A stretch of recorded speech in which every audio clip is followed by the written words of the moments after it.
So I have another story here. Might as well check it out, see what it's about. There we go. Model 24 with rare skin disease bears scars to raise awareness. I choose to show the body I was given. What? Where raise awareness against about skin disease? I mean, people are pretty aware of it. What the hell? Lucy Bial was born with epidermolysis bullosa. Jesus Christ. Epidermolysis bullosa. No, I'm not doing that again. A rare genetic disorder that affects roughly 200 people in the US each year. That's less than 1%. Like what? And causes painful blisters at the slightest touch. Expected to die at infancy, Bial, now 24, defies all odds and serves as a passionate and outspoken advocate for herself and others with the condition. What are you advocating? The only people that should be aware of this is doctors. What are random people supposed to do for you? Oh, God.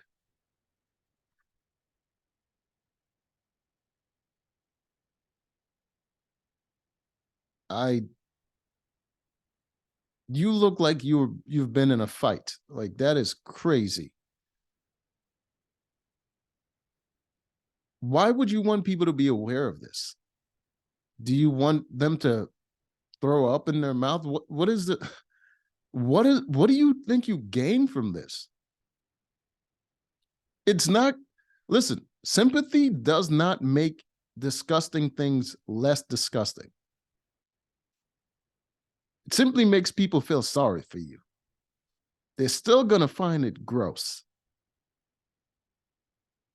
I grew up knowing that my condition didn't just mean a more difficult life, but possibly a shorter one, and it was a very heavy burden. Well, it's not going to be heavy for long. Bial tells people, I want people to see that I am so much more than just my scars. What does that even mean? You want them to see? You sure you don't want them to hear or read that you're so much more than your scars? Because they can see those scars very clearly, and it's very hard to look past it. So maybe you should mess with their other senses a little bit. Just moments after Bial was born, the expressions on the faces of the doctors and nurses in the Seton Hall Hospital delivery room in Austin went from joyful to concern. Obviously, the tiny 6-pound baby girl, was covered in raw red blisters and was missing patches of skin around her mouth. So is some of that skin still inside of her mother? Within days, doctors had diagnosed her with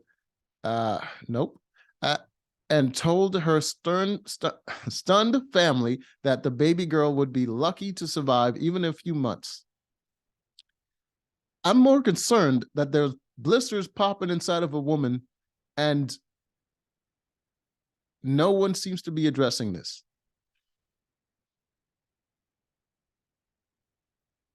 Lucy's birth completely changed our lives. Well, it was going to change your lives regardless. Says her mother, Elizabeth Bial, 58. Whoa. Oh, wait. No, she wasn't 58 at the time it happened. Okay. Whew. Got me nervous there. A photographer and designer, we never imagined that such a devastating, incurable disorder could even exist. Well, why would you? You're not doctors. Bial has an exceptionally rare form of EB called, stop it, please, which affects the dermis, or the inner layer of skin. During her teenage years, Bial and her mom moved from Austin to Denver, where she was closer to her EB specialists. God damn it.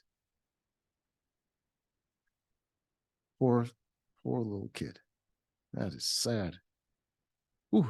As a teen, she had about a dozen surgeries to alleviate the throat strictures, a narrowing caused by EB blisters. God damn, bro. It's got to be torture. It was very difficult to eat and maintain weight. I bet. That's probably how she got into that model shape. Okay. Who, by the time she was 17, weighed less than 100 pounds? My God.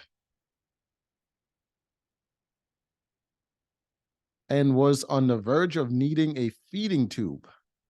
I got really sick. No shit. Give her a break. You know, all those blisters are clogging up her brain. There's a daily challenge for patients living with EB. It's very painful and overwhelming disease, says Dr. James Feinstein. Ooh, Jewish. Bial's childhood doctor and pediatric director for the, okay, stop it. A lack of collagen connecting to the top and bottom layers of skin causes painful blistering externally and internally, often on the lining of the throat. Okay. It's getting better. Spent a lot of time in hospitals, but got her hair out. She knew they was going to take a picture. So, you know, is it two different type of scrubs? She got the plastic one down there. Or is that the paper one? That's the paper one, and then that's the regular clot one right there. She really rocking the scrubs, I guess. Not sure why. Given her life-threatening situation, Bial's doctor opted to perform a specialized and risky surgery to insert a small balloon into her throat at the level where the narrowing is, explains Feinstein. Then they pop open the balloon and it breaks the stricture open. Some of Lucy's blisters were longer than we typically expect, he adds, so they had to try different approaches and finally insert a longer balloon, and they were successful. Wow. Within 5 months, I gained back all my weight.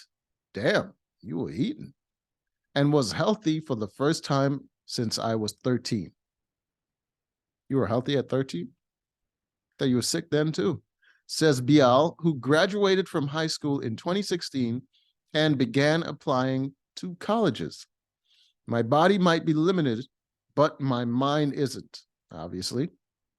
I don't know why you need to say that, adds Bial, who attended the University of St. Andrews in Scotland for art history and has lived abroad since. That's a useless degree. What are you going to do with that? So I decided I wanted to let that take me as far as it possibly could. Where would it take you? I'm flabbergasted by your thought process. Currently living in Cambridge, England, Bial began posting photos of her scars on Instagram. Why? That led to modeling jobs for publications like Vogue Italia and Cosmopolitan UK. I decided to confront the negative feelings I had about my body and turn them into something positive. No. That's not what you did.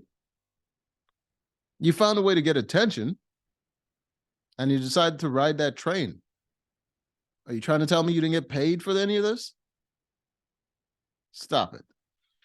Bial, who started sharing photos of her scars and within a year had gained 20,000 followers on Instagram.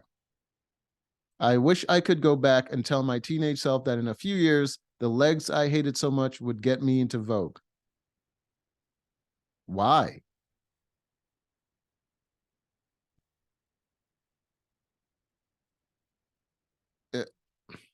It wouldn't make you feel better about your legs. They're still bruised up.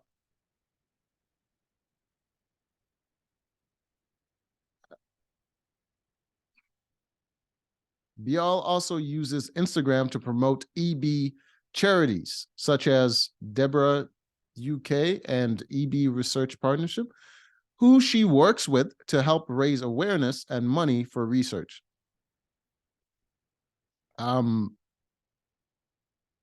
The condition is very rare. There's not that many people afflicted by it. And like, how much money would you even need? And why awareness? Why does everyone have to be aware of every single goddamn thing affecting a minority of people? I mean, you already had the treatments and it didn't seem like you had a financial burden based on it. So what is the problem? It seems like you're pretty taken care of. Why does everyone have to be aware of this now? I hope my efforts can improve the daily lives of people with EB and raise funds for medical necessities. How would it improve their lives? It improve your life? Are we supposed to believe all of them can get into Vogue now? Vogue is just going to have a catalog of diseased individuals? Says Bial, who in 2014 also launched her own foundation with her family, the Bial Family Endowed Fund for EB.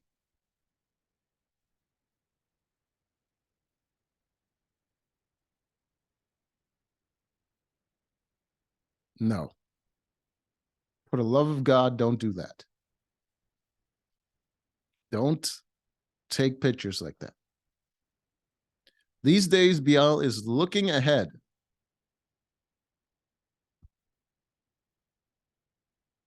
She already has a shortened lifespan. How far ahead is she looking?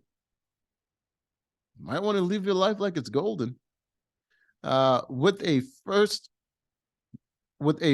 master's degree in art history, useless, from the University of London's Courtauld Institute of Art, already under her belt. She's looking forward to earning her second in medieval art history. She's pretty much going to spend all her life in school because she doesn't have that long to live. In June, from the University of Cambridge, education has always been a really big deal to me because I missed so much school when I was little.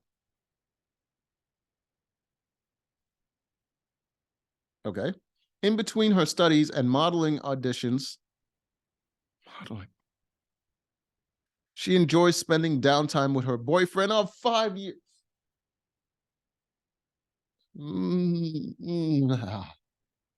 Oh, boy. Oh, he's a brave soul. Oh, good Lord.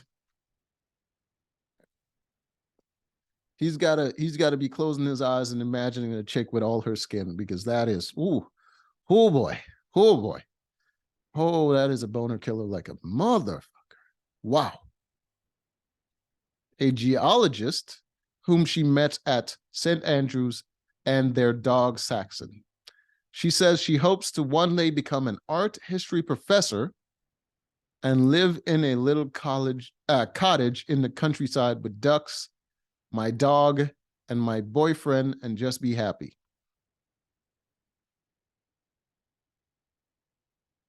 Okay.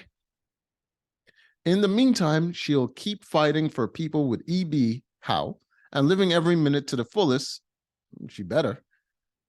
One of the biggest takeaways from living with something as scary as EB, she says, is that whenever I'm happy, it's really all I want.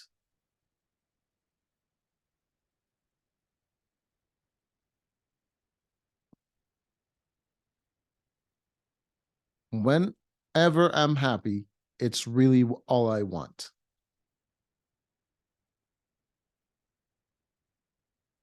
As opposed to what? If you're happy, what else would you want besides being happy? Oh, no. Okay. Um, that was disturbing. I feel sorry for her, but my eyeballs have been violated. Until next time.